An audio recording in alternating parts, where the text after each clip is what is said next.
Sweet. What's up?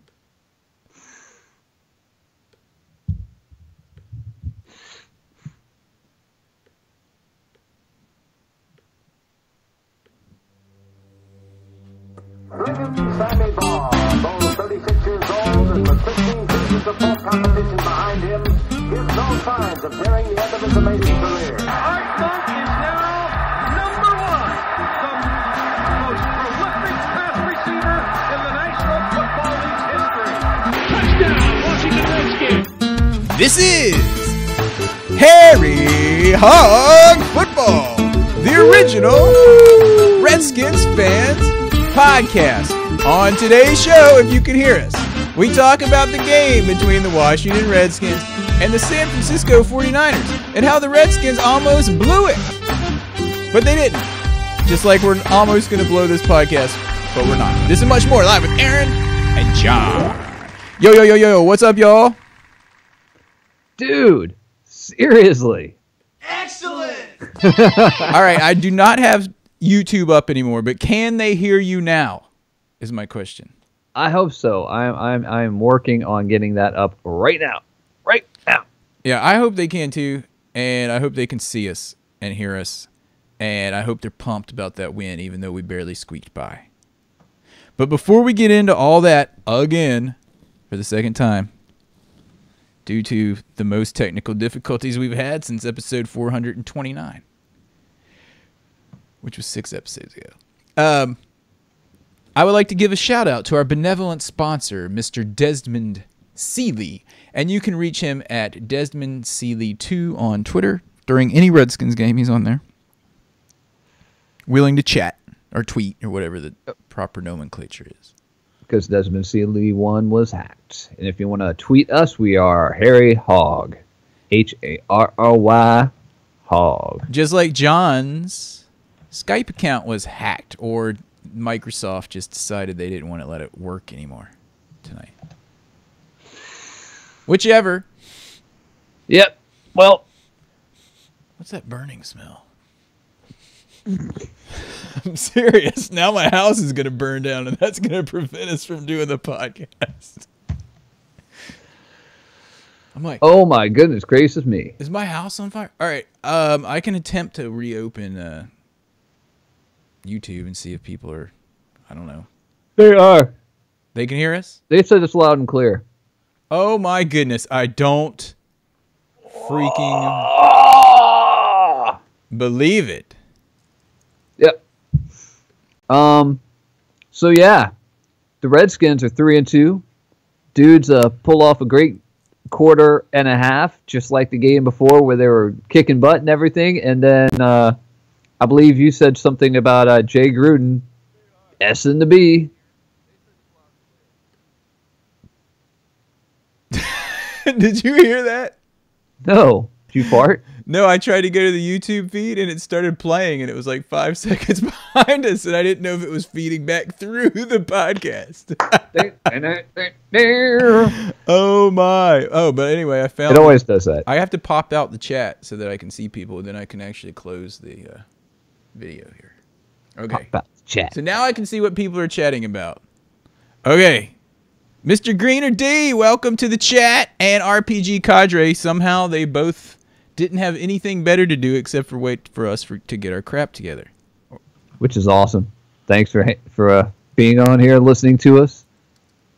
Yep. We've only got 28 more people to go on getting us I don't know, our some feed chump change. address. Our feed address. Our feed address. Yeah, and that's Daryl Green. More people to go. That's right. And I'd also like, because since it got messed up the first time around, I would like to give a shout out to our friend Zach Weiss, who sent us this this cool logo right here. It's about to pop up on the screen for us to use. Yes, and I think I've inserted it into our normal podcast channels that come up via YouTube. I haven't checked to see if it pops up there. But anyway, he updated that and sent it to us last week. That's what it looks like. I think it's pretty cool. You guys can let us know what you think. And we've had the same logo for like 10 years. Yeah, and if you guys need any graphics work, I'm sure Zach could help you out for a small fee. I don't know where to contact him, but if you contact us, we can get you in contact with Zach. So thank you, Zach Weiss, Redskins fan. What's that noise? Is that the public access? That's my alarm. Oh, I thought that was the public access channel. Yeah, that's on as well. Yep. John's public access channel, also known as his softbox. I need to get one of those. I'm looking kind of dark tonight. Anyway. Oh, man. Man, oh, man. Dude, say something about the game. We were really good, and then we sucked. And then all of our defensive backs got hurt. And DJ Swearinger, if you heard him after the game, I've never really heard him do an interview before. I'm sure other people have. It's really good he's in football because I don't know what else he'd be doing. Yeah, dude, he doesn't have a very good speaking voice. I heard him after the game, and I think Sonny or someone asked him what happened with that bonehead penalty that basically gave the 49ers their touchdown. That was some complete crap, that bonehead penalty. Yeah, that was nuts. He said he lost his cool. It was on Pierre Garçon. He said basically he was sticking up for his dude when Pierre Garçon was celebrating after hurting our guy and knocking off his helmet. Yeah. So I can respect that, I guess. However, he needs to do that, I don't know, where it's not going to get us a penalty and give the other team 7 points after a third down. Stop! Again. Yeah, but that only happened once or twice in this game. And the biggest thing was at the end when they came back and they had 2 college wide open plays where the guy was so wide open and it looked like a college play. At the very end of the game? At the very end of the game. Yeah, we got that because lucky all our guys were penalty hurt. That otherwise we would have lost. That pick penalty. Yeah. I don't know if that was a pick on Garçon, but I was glad they called it. And quite frankly, I don't care if 49ers fans are yelling about that because of the Vernon Davis fumble, even after a review. Oh, my God, yeah. What? I mean, you and I saw it, and we saw the hand on the ground, or the arm on the ground, and the ball in his hand. And so did the announcers, like Moose. And he's a Cowboy, and he even said that he was down. I know, man. I know it. I know. Seriously. Oh, yeah, okay. So, and then there was that other bogus call. Someone was saying something about Nicholson in the chat. Didn't he get called for a BS hit on a defenseless player? What was that? And the other call on that same play, pass interference, was bogus too. 2 bad calls on one play. Remember that early in the game? And then Breland got his knee hurt, and then John Adams went in to play defensive back because they didn't have any more freaking dudes. It just sucked. And yet we still won over a really good 0-5 team. A really, really good 0-5 team. These guys have been good in every game they played in, but they're 0-5. They might be more cursed than we are, though, because that pick play at the end, I don't know about that. I really don't. What, C.J. Beathard throwing that football up? What was up with C.J. Beathard coming in? All right, so they're completely shut down, and then C.J. Don't Call Me Bobby Beathard comes in off the bench, never playing before, and it was like he was freaking Aaron Rodgers or Tom Brady or something. That's what happens, man. I was sitting there watching that, and I was like, this is like the 1982 NFC Championship game against the Cowboys when they put in that, what is this after name? Danny White was crying? Yeah, after Danny White got knocked out and they had to put in their backup. Was it Hoogaboom? Gary Hoogaboom? I don't remember who it was. I know the name as well. It was one of the, I'm looking it up right now because he's one of those guys where it was just one of those names. I think it was Gary Hoogaboom. Maybe. Let's see. Gary Hoogaboom. Hogaboom is how you spell it. Hog-e-boom. Yeah, but he didn't play for the Hogs. No, he didn't. I watched that game recently. I don't remember who they put in. I just watched it to see Danny White cry. Yeah, I mean, I love that one when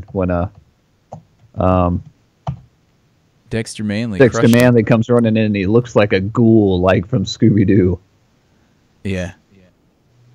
Dude, there was some other bogus calls in this game. What about that one on Brandon Scherf for, what was it? The one on Brandon Scherf where the play was way behind him, and he was just like, what am I supposed to do, turn around and not do my job? Oh, yeah, they called him That was like crap, man. for like what was it, like a late hit or a... It was Gary Hoogaboom. Man, I was right. What was it, a late hit or something they called on Sheriff? They said it was a late hit, and it was just like, dude, he was blocking downfield. He wasn't watching the play. That was a terrible call. Yeah, it was horrible. And then you know it's these dudes in New York that have like a little Microsoft Surface powered by Skype that are making these calls because you saw the one in the Jets game, I'm sure. Right? Pretty much, yeah. Those dudes need to be fired. They don't know what they're doing any more than the refs on the sideline, like in the game. Yeah. That call was horrible. The fumble, and then he caught it himself and went through the end zone and went out of bounds, and they called it a touchback for the Jets. You know, you saw it. Oh, I didn't see that. Oh my goodness, you got to look it up. Oh, what is this? Alamo City Music is saying that Ezekiel can now play. I thought they made it so he can't play again. God, I have no idea. Oh my goodness. That dude's not smart. And he's not smart with fashion either. Anyway. Hey, It doesn't matter if he plays against us. They're going to get completely destroyed. And there's a slim possibility we might go to that game. Maybe. I said slim. They reversed it again, Alamo City is saying, that now he's allowed to play. Yeah, I heard about that too. Who knows? I mean, tomorrow he won't be, so whatever. Did you see about the... It's ridiculous that the courts are actually able to intervene with the NFL. The NFL's like a private company. Yeah. And should be able to do with its employees what it wants to do. Like a court can come in and be like, sorry, Aaron, you can't have Bradley sweep the floor in the stockroom this week. Oh, what? Yeah. What? Yeah. If I want him to not work or not play, that's up to me as the NFL, I would think. Yeah, I would think so too. I think, as much as I hate Roger Goodell, it's his call until they redo the collective bargaining agreement. It's just what it is. And but anyway, let's go back. Why is the government getting involved with sports anyway? Like, they don't have bigger fish to fry. Like, I don't know. All these natural disasters happening all over the entire country. But we got to figure out whether this running back for America's team can play or not. Can play this weekend, man. This is what I think should happen to him. That's what I'm saying. Cut! I think anyone that beats women should be cut! And that's all there is to it. Unless they get beat first. Ooh. Anyway. I said that's a totally dirty thing. I wasn't talking about if they got beat first. Yeah, I don't know. Anyway, if you guys didn't hear, I mean, you've kind of alluded to this. There was tons of injuries in this game. I don't think we have Rabbit Rads on here to give us the injury report. But I just saw, like, during all the technical glitches before the podcast, that we signed a new kicker. Yeah, Dustin Hopkins tore a muscle in his hip. And he would have... Which makes sense. He would have gotten my kick in the balls. Too. Yeah, he was horrible. He almost missed... Maybe it was because he was injured. I don't know. Yeah. But he almost missed all of his kicks, basically. Yeah. And he almost missed 2 extra points. He did miss 1. He almost missed that chip shot field goal. Remember? It, like, barely went in. So we signed this guy, Nick... Rose. What? Kissed by a rose on the face? He's Axel's brother. He's Axel's younger brother. And if I looked him up online, and he has like the craziest like headshot from when he was on the Texas Longhorns in 2014. His hair is all going sideways, like it just got out, like it was like in a windstorm. Like he just took his helmet off. No, like he was in a windstorm and it was like stuck straight out. And there was a video on him online kicking an 80-yard field goal. Yeah. Off of a tee, though. I mean, I don't really see how that's any different from every single kickoff in the NFL these days. Yeah, exactly, really. But, hey, You know, we got him. And did you see we brought in 20 players today to try out since we're so banged up? Good God. A couple They're of all them. probably defensive. Dude, you should look at their names. Close. If you can pull up their names real quick. If I could find that. Some of their names were hilarious. Dude, you find it. Yeah, send it. Okay, talk amongst yourself while I'm looking for it real quick. Yeah, we need a guy. Hopefully this Nick by Rose on the face, Axel's brother, will be I don't know, hopefully it'll be accurate. We'll see this weekend. We got the Eagles on Monday night. So I guess we'll see right there. And if he sucks and we lose, then I guess we'll sign another scrub kicker. How are we going to find a good kicker in week 6 of the NFL? Or is it 7? Week 7. Dude, so what happened to Dustin Hopkins? He tore a muscle in his hip. Oh, that's probably why he sucked in the end of the game there. Yeah, dude. All right, listen to these dudes that we signed or that we tried out because you're going to have a field day with some of these guys. You ready? All right, My favorite? Did we really get that dude that you were talking about? My favorite name on the list? Willie Beavers. Dude, we can't make this up. We can't even make these names up. Willie Beavers. Willie Beavers. You ready for the next one? It's fantastic. Andreas Knapp. Andreas Or Nappy. Knapp or Andreas Snap? Or Nappy. But here's another. This guy has the potential to be a football player. Storm Norton. Storm Norton? Doesn't he sound like he would be a running back or a receiver? He sounds like he'd be an X-Men. Well, he's not. He's an offensive tackle. And his name, all right, if he's an offensive tackle and his name is Storm, that's kind of badass. We also tried out Troy Maine Pope, Awamagabi Adigahazua. Let me try that again. Awamagabi Adigahazua. Odigahazua. Awamagabi Odigahazua. That's my best attempt. He's a defensive end. Awamagabi is. J. Roan Elliott, Damian Swan, Nolan Carroll, Zach Wojtek. That sounds very futuristic. Zach Wojtek. And my favorite, Willie Beavers. Willie Beavers. In addition to those guys, we also brought in some more dudes. This is a good name. Orion Stewart. Orion, like the constellation. Okay. Joseph Yearby. Stanley Williams. Mikelly Thompson. And then our good old favorite, Rashad Ross. And Kendall Thompson. They tried out as well. Are we missing? Did we have a receiver get hurt? I don't remember that. I don't remember a receiver being hurt, to tell you the truth. I'm going to go. Should I just go ahead and go through the injury report since we started with Dustin Hopkins? Jonathan Allen is hurt for a few weeks. This is the big one. He's got a Liz Frank injury. That's in your foot, right? The bottom of your foot or something?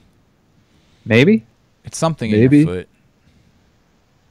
We could ask Liz Frank, and she would tell us what it is. Liz Frank? Franck. Is it Liz Frank? I don't know. Some French person. But anyway, yeah. Dustin Hopkins out for the year, we just said. Jonathan Allen is the big one. He's probably out like 3 or 4 weeks, right? That's what I heard, yeah. And that's pretty big because he's been playing pretty solid every week. I think he had like 1 sack, but I think he's been pretty good, especially for a rookie. Josh Norman, of course. He might be back by the Eagles game, I heard, though. That's I'd rather him sit out 1 more week and come back healthy than not. against the Cowboys. Yeah. Okay. And DeShazer Everett, who was having a strong year. Hamstring. I don't know his prognosis or how many weeks he's going to be out. Rob Kelly. I don't know if he's still going to be. And then, of course, Big Trent was playing hobbled already. Yeah. So they've activated Anthony Lanier, who had a really good preseason, remember? He did, yeah. So we'll see what's going on with that. I guess I don't know if we've got Nietzsche out there as well because he is still hurt. He's going for like back treatments or something. Back. Yeah. It's hard to know, but anyway. Michael Graff is saying, "See you later, Brian Quick." What, did he get cut? I didn't hear that. He should be. He shouldn't even have made the team. That other Quick was better in preseason. You know who also needs to be off the team is Niles Paul, man. Oh, my goodness. Is this the third week in a row he has had negative yards? In other words, hurt the team? It's at least the second week in a row. At least. And both him and Jordan Reed need to learn how to block somebody. Yeah. Well, the thing with Niles Paul is that he had like a couple of good years, and he was catching, and he was, he just started getting hurt, and now he's like not at all back, and is not at all good. I mean, we might as well put give me some sprinkles on there or something, man. Why do we even have? And I'm saying something because I don't like that sprinkle guy, but yeah, he seems to be better than Niles freaking Paul. In the words of our longtime listener Danny, why don't we just see what we can get for him? Well, we should have done that with Jordan Reed in the first place. Jordan Reed had an okay game this week, though. I could pull up the stats, but he had a couple of big catches, up in the middle. Yeah, it was okay. But, I mean, we signed him to some humongous deal. Got a bunch of he got a lot of money, and he probably deserved it from his past experience, but... Probably. Yeah, I don't know. Still think we maybe we need to give that money to Kirk Cousins. Yeah, we're going to lose Kirk Cousins if they don't offer him something very aggressive. And he had yet another solid game, and I'm really liking what I'm seeing. Okay, questionably a solid game.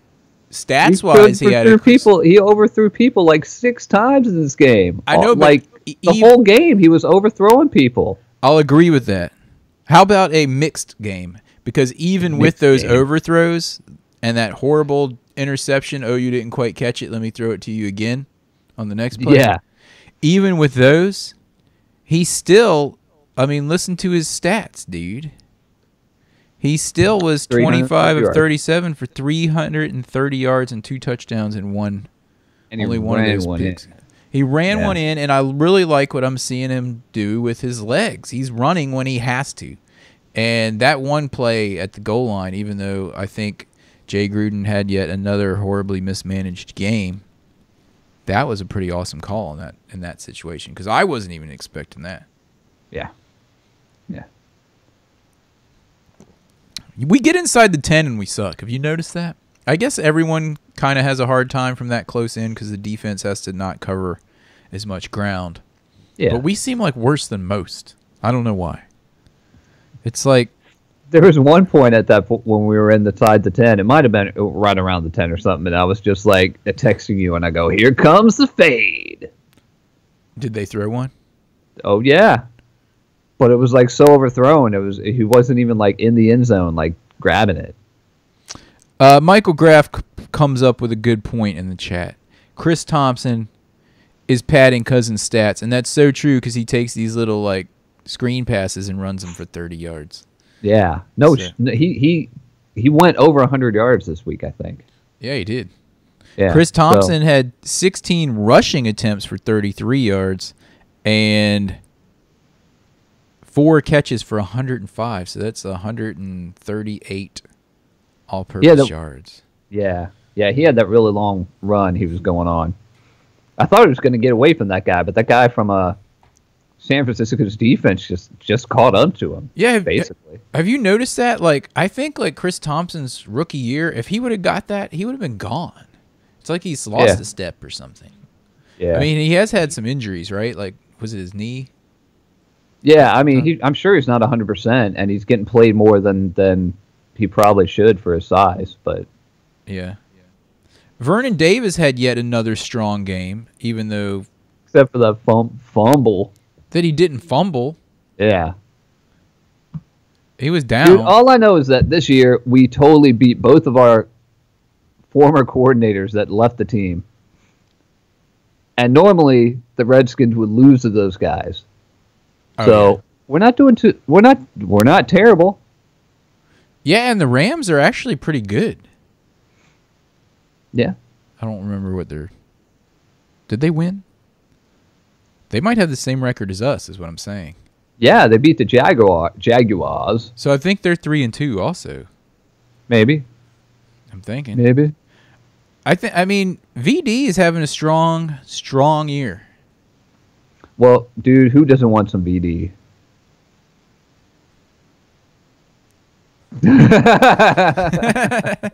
And you've already got some, so. What?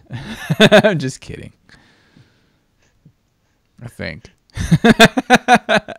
I can tell you for an absolute fact that with all the blood I've had drawn in the last 2 years, I definitely don't have any VD. But I root for them on Sundays and Mondays. Go VD, go. Go VD, go VD. I root for two players, VD and whoever's playing the game. Yeah, so, all right, so listen to this. Usually the players on other teams, like you said, that we used to have come back and haunt us. And I thought at the very end, when Garcon caught that pass on the sideline and put them in field goal range, that had happened yet another time.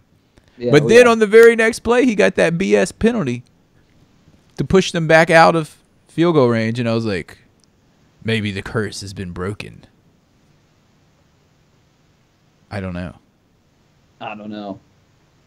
I know that just against an 0-5 team, we almost lost the game. And against a undefeated team 2 weeks ago, we had the same exact pattern.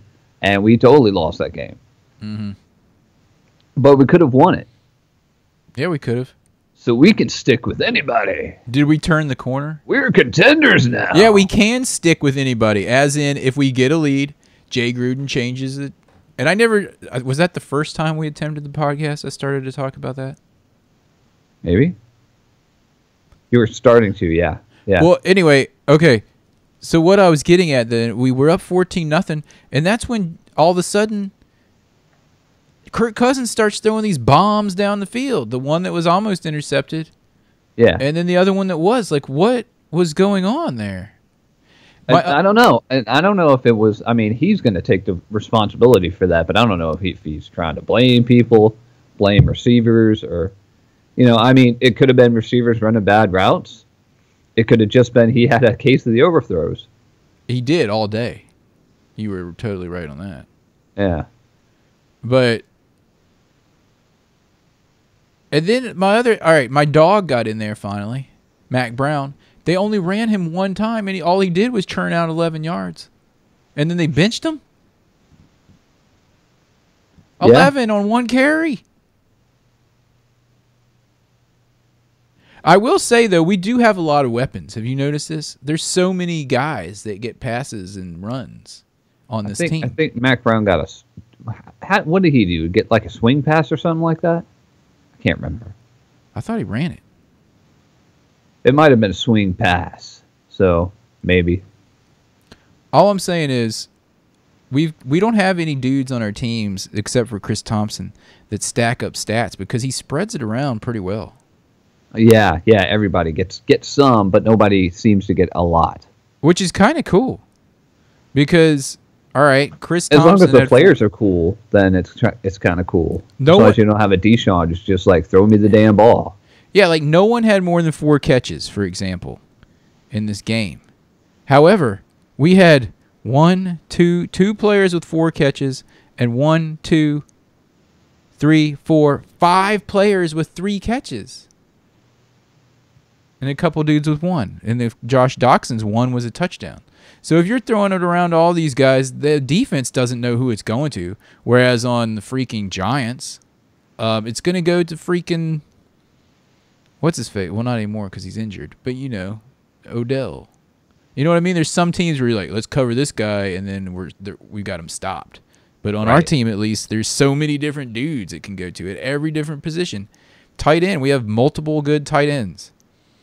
Running backs, we got like a couple of different guys with different styles of running. And they can run different plays. And it's pretty interesting the way this team is set up, that you could just change how you operate if you need to change your game plan. You know what I mean? To change the game plan, yeah, but not. Yeah, but stop throwing the ball deep when you suddenly have a lead. It's like, oh, let's kill him right here and start throwing it deep. And yeah, I didn't. It's a game plan to just grind them into the ground. Yeah, I didn't mean game plan. I meant like style of your sets and all that stuff. Yeah. And man, someone's going off in the chat over here. I see him moving up and down. Let me see what's going on. VD big plays. VD.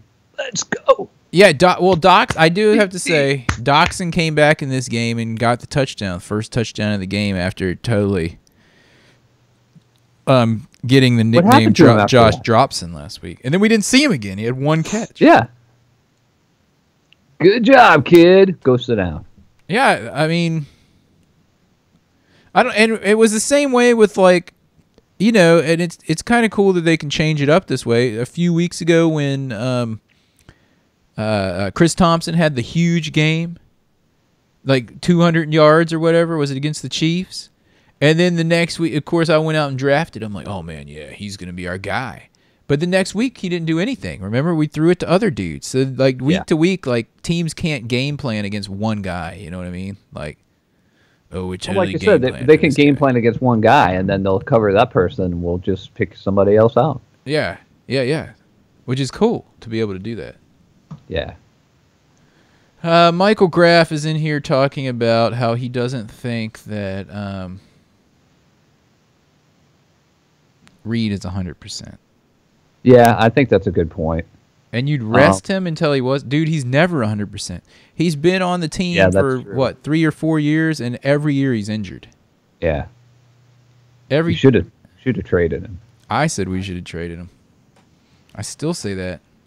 We'd be doing fine with VD. 33-year-old VD. Wasn't Pony Boy? Still got the guns. Did we have a Pony Boy sighting on the 49ers? He's over there somewhere. I don't know if he actually got on the field or not. Is he in there receiving group? Let me see. I think I remember them calling his name at one point. They may have said Pony Boy. They didn't call him Pony Boy, but All right, dude. Let's go into games and kicks and round this thing out. I don't think they called him Pony Boy. Dude, I don't think they called him Pony Boy either. They obviously don't listen to our podcast. And if you guys listen to our podcast and want to join the fun here on YouTube with all these dudes in the chat room, like Alamo City holding down the fort, Michael Graff, Mr. Granaday. Who else is in here today? RPG Cadre. Is that Ricky Garcia? I think it is. Anyway, just go ahead on to YouTube and search for Harry Hawk Football and subscribe to our channel. And then when we're about to go live, I think it sends you out a reminder or something. And if we get 28 more dudes and dudettes to sign up, then we can get our own coveted, what's it called? URL. Earl. I don't know what that means even. Sad to say. Address, basically. All right, yeah, let's go ahead and go into the... we didn't even talk about why Josh isn't here. Oh, man. I have nothing to say. Who said that, dude? Anyway. All right, so here we go. It's time for this week's Kicking the Balls Award.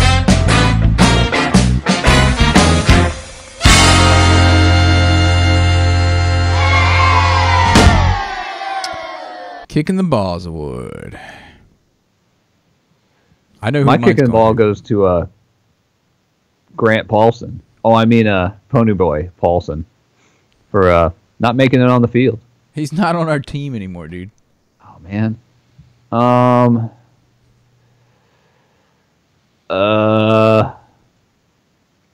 Well, shoot. Then I guess my kick in the balls.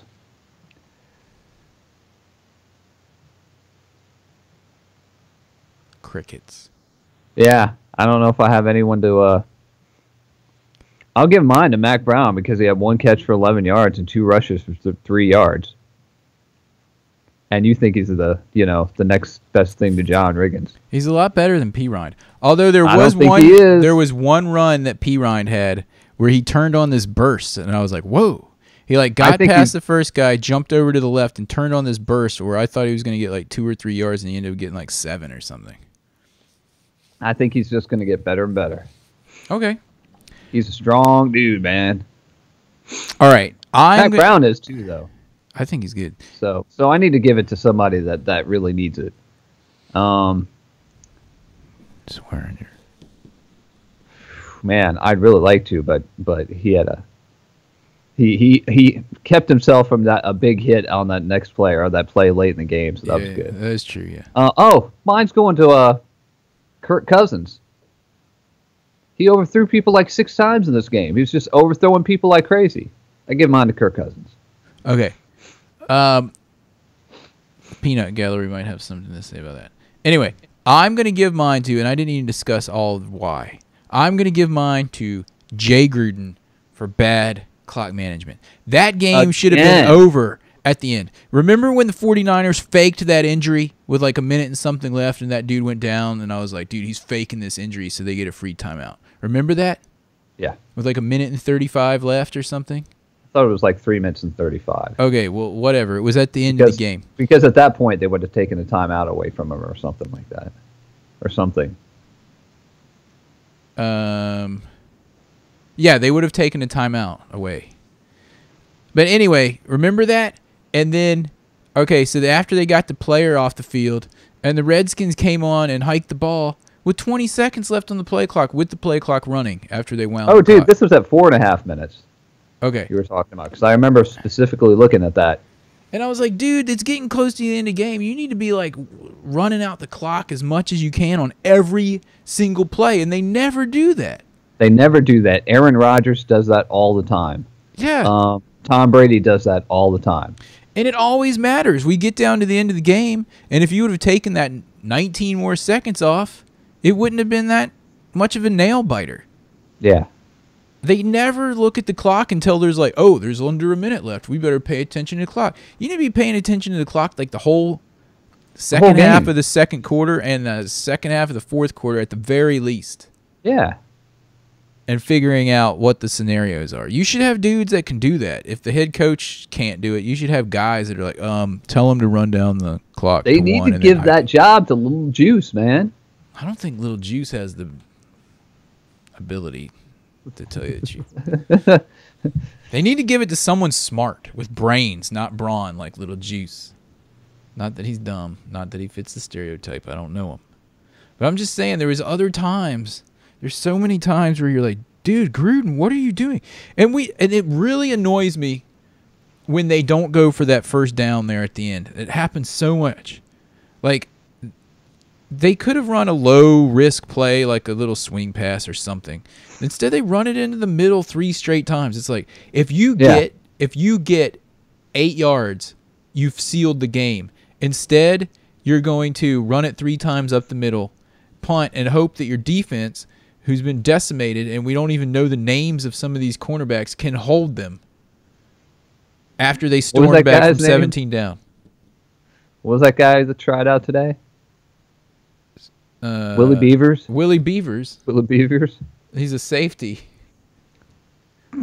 I don't know. Doesn't sound like a safety name to me. You know what I'm saying? It's like, why do they always go so conservative on those plays and put it in the hands of an ailing defense when you know, like, look, if you make it this far, that far from here to here, the game is sealed. Yeah. Yep. All right, game ball, dudes. Or at least try one of those Kirk Cousins little roll-out naked boot runs or something. You know, something a little bit trickery that's still safe if you're just going to run it into the back of the line anyway. Yep. All right, sorry, dude. Game ball. Sorry. Here we go. I was just on a little rant. And now, the coveted and ever-elusive Game Ball Award. All right, here we go. Game Ball Award. I'm going to give... Are you going yours first? I'll do mine. I give my game ball to Kirk Cousins. Going 330, throwing 2 touchdowns, and having a running touchdown as well. I like seeing him run a lot. Yeah, I like seeing that. It showed some grit. Showed some grit. Yeah. I'll agree with that one. I'm going to give my game ball, and this may be a surprise to some people, but probably not if you know me. I'm going to give my game ball to Ryan Grant because he had two huge catches on third down, that one in a very, very great time when they had all the momentum and it kept our drive alive. Yeah. And the other one was on third down. 2 big catches for Ryan Grant. Very Art Monk-like on those catches. And that's why he's getting my game ball here. Nice. So let's look in the peanut gallery here. They're all right. Vernon Davis coughing up the rock. They're arguing that, though, because he was down. Swearinger for the stupid personal foul. Okay. We had a lot less of that than I thought we would. Yep. Be honest. Gruden. Someone's in there with me with Gruden. Yeah. Game balls. Michael Graff is going to Ryan. I can't believe Pryor gets paid more than me, Grant. Yeah, so he's on there with me too. Dude, Graff is with me on all of these things. And Kendall Fuller for putting the ending at the very to my end. Fingernail biting. Alamo Yeah, City. doing that at the very end was Dude, smart. my fingernails are destroyed after that game. Look, I had to calm down for like 10 minutes at the end of that game. You could ask Suzanne. I texted you. I was like, wow, and then I basically had to just sit there and not move. I was a little worried about you there, Aaron. I had to really calm down. My heart was beating like so fast. I was like, I thought we were going to lose to these Super Scrubs and be right back to the same Redskins we've been for 20 years when I thought we were turning a corner. Yeah. Somehow we didn't because of that call by the refs. Yep. Thomas Bates III has joined the chat. What's up, dude? And he's giving his game ball to Brandon Scherf. Solid. Even he got that bogus penalty, but yeah, he's been solid. He is solid. The line is being solid. The defense is somehow stopping people, even though I don't even know half of their names. I wanted to call out, did anyone else notice real quick, because I know you're tired, dude. Anyone else notice that Ryan Kerrigan was taking some aggressive angles and like totally whiffing on people coming out of the backfield? Or is that just me? No, I did not notice that. But since you did, I'm going to try to see that on Monday night. Okay. All right, John is fading here, and so am I. I'm usually in bed. So on that note, we're going to round this thing out. Thanks to everybody who joined us this week in the chat room and put up with our technical difficulties. Thanks to Desmond C. Lee, our benevolent sponsor, Zach Weiss, for sending in the logo. And check us out on Twitter, Harry Hogg, Harry Hogg. If you haven't signed up on here on Twitter, hit the subscribe button. Yep. Get us up to 100. Huge game on Monday night. It means basically we'd be tied for first if we win, right? Yeah. So We got to beat those Eagles. Hail to the Redskins. And if you see a Cowboys fan, choke 'em!